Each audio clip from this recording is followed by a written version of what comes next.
فضائل و برکات ہیں. بڑی خوبصورت حدیث پاک ہے نبی پاک علیہ الصلوۃ والسلام کی. ہم سب کے دلوں میں کچھ نہ کچھ تمنائیں ہوتی ہیں، ڈیزائرز ہوتی ہیں، خواہشات ہوتی ہیں، اور تمنا یہ ہوتی ہے وہ پوری ہو جائے. ہیں آؤ آج میں بتاتا ہوں، نبی پاک علیہ الصلوۃ والسلام نے ایک فارمولہ دے دیا ہے، ایک زبردست طریقہ بتایا ہے کہ جس سے ہماری آرزوئیں، ہماری خواہشات، ہماری تمنائیں پوری ہو سکتی ہیں. سرور کائنات علیہ الصلوۃ والسلام نے فرمایا من صلی علی فی یوم 100 مرۃ، جس نے روزانہ مجھ پر 100 مرتبہ درود بھیجا، قضى اللہ لہ 100 حاجۃ، اللہ تبارک و تعالیٰ اس کی 100 حاجتیں پوری فرمائے گا. 100 درود 100 حاجتیں. ہم تو 2-3 حاجتیں پھر ایسے پھنسے ہوئے ہیں کہ وہ کام سیدھے ہو جائیں تو پتہ نہیں کتنے بڑے معاملے حل ہو جائیں گے. 100 حاجتیں.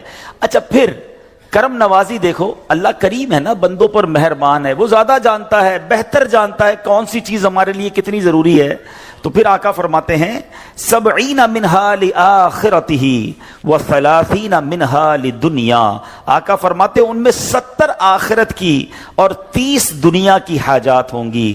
دنیا میں 30 حاجتیں پوری ہو جائیں گی اور آخرت کی 70 حاجتیں پوری ہوں گی. اور کرنا کیا ہے، محنت کیا کرنی ہے، کوشش کیا کرنی ہے، صرف 100 بار درود پاک پڑھنے والے کو یہ اجر ملتا ہے. تو اے میرے میٹھے اسلامی بھائیوں، چلتے پھرتے اٹھتے بیٹھتے آج کل سوشل میڈیا پہ گھنٹوں ہمارے وقت گزر رہے ہیں، اس سے بچیے اور درود پاک اپنی زبان پر جاری رکھیے. پھر دیکھیں انشاءاللہ. بلکہ میں سچ بتاؤں، اگر کوئی ایسا میرا بھائی بیٹھا ہے نا جو پریشان ہے، بیمار ہے، قرضے میں ڈوبا ہوا ہے، کسی ڈیفیکلٹی میں ہے، گھر میں پرابلم ہے، طبیعت ٹھیک نہیں ہے، آپ یقین کریں، آپ درود پاک کا وظیفہ شروع کر دیں اور پڑھتے رہیں. بس آپ اپنی آنکھوں کے سامنے دیکھیں گے کہ چیزیں آسان ہونا شروع ہو گئی ہیں، طبیعت بہتر ہونا شروع ہو گئی ہے، بوجھ ہلکا ہونا شروع ہو گیا ہے، ٹینشن فارغ ہونا شروع ہو گیا ہے.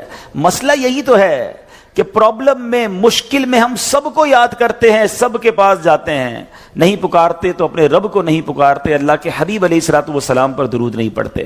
تو اپنی عادت بنائیں. اور درود پاک تو کب کب کس کس کو کام آیا ہے.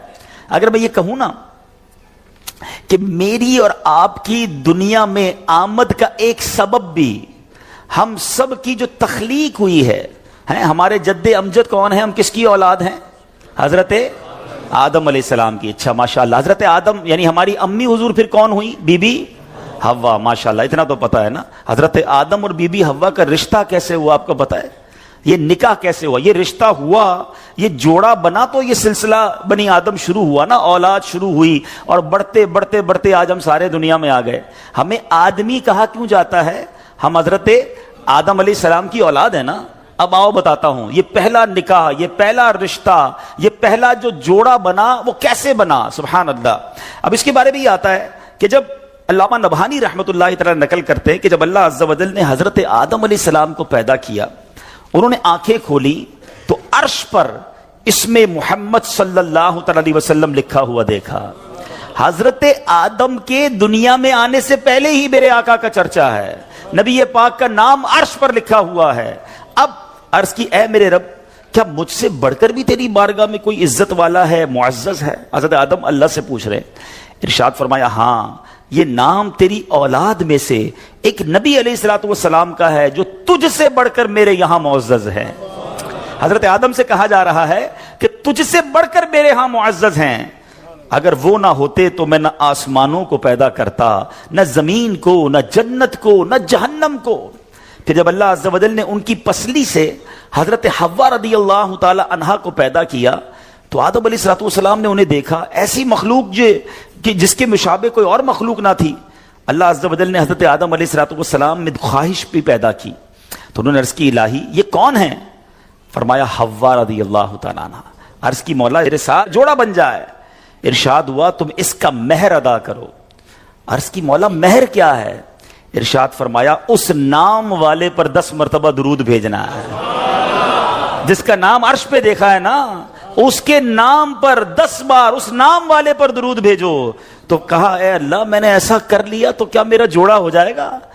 میرا جوڑا بن جائے گا؟ فرمایا ہاں، اب حضرت آدم علیہ السلام نے 10 بار درود پاک پڑھا اور یہ مہر بنا حضرت آدم علیہ السلام اور بی بی حوا رضی اللہ تعالیٰ عنہ کے درمیان جوڑا بننے کا رشتہ ہوا، اور اس کے بعد یہ ساری کائنات میں جو ہم دنیا میں آئے تو گویا پتا چلا کہ وجہ تخلیق کائنات، یہ تو اس حدیث سے بھی پتا چل گیا کہ نبی پاک علیہ السلام کے لیے یہ کائنات بنائی گئی، اور سبحان اللہ حضرت آدم علیہ السلام کا جو بی بی حوا سے جوڑا بنتا ہے اس کا مہر بھی نبی پاک پر درود پڑھنا ہے۔ اب سوچئے کب سے نبی پاک پر درود بھیجا جا رہا ہے، کب سے میرے آقا کا چرچا ہے۔ اللہ اکبر۔ شاعر لکھتے ہیں نا کہ یہ کائنات بنائی کیوں گئی، اتنی سجائی کیوں گئی، سبحان اللہ۔ وہ کہتے ہیں کہ خدا کیوں نہ کرتا آرائشیں بزم انکا میں، خدا کیوں نہ کرتا آرائشیں دنیا کے ساما میں، تمہیں دولہا بنا کے بھیجنا تھا بزم انکا میں۔ یہ ساری کائنات ہی سجائی گئی ہے نبی پاک علیہ السلام کے لیے۔ مولانا حسن ادا خان صاحب لکھتے ہیں نا، کونین بنائے گئے سرکار کی خاطر، کونین بنائے گئے سرکار کی خاطر، کونین کی خاطر تمہیں سرکار بنایا، ایسا تجھے خالق نے طرح دار بنایا، یوسف کو تیرا طالب دیدار بنایا۔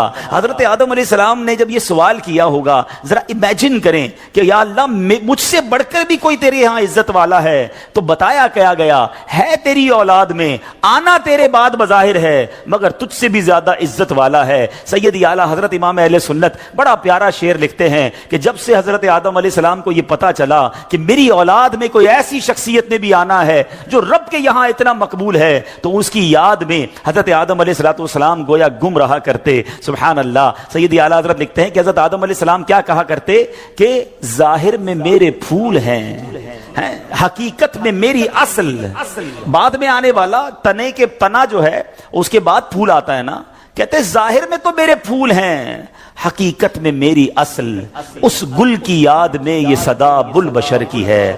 ابو البشر کہتے ہیں حضرت آدم علیہ السلام کو، وہ اس وقت بھی نبی پاک کو یاد کرتے تھے کہ ایک پھول نے آنا ہے، لیکن باغ سجایا اسی کے لیے گیا ہے، سب ساری کائنات سجی اسی کے لیے ہے۔ سیدی اعلیٰ حضرت لکھتے ہیں نا، کیا خوبصورت بات لکھتے ہیں، انہی کی بو مایہ سمن ہے، انہی کا جلوہ چمن چمن ہے، انہی سے گلشن مہک رہے ہیں، انہی کی رنگت گلاب میں، آقا ہی کا سب کچھ ہے، انہی کا سب یہ سجایا ہوا، ان کے صدقے سے یہ ساری کائنات بنی ہے۔ اللہ بس نبی پاک کا سچا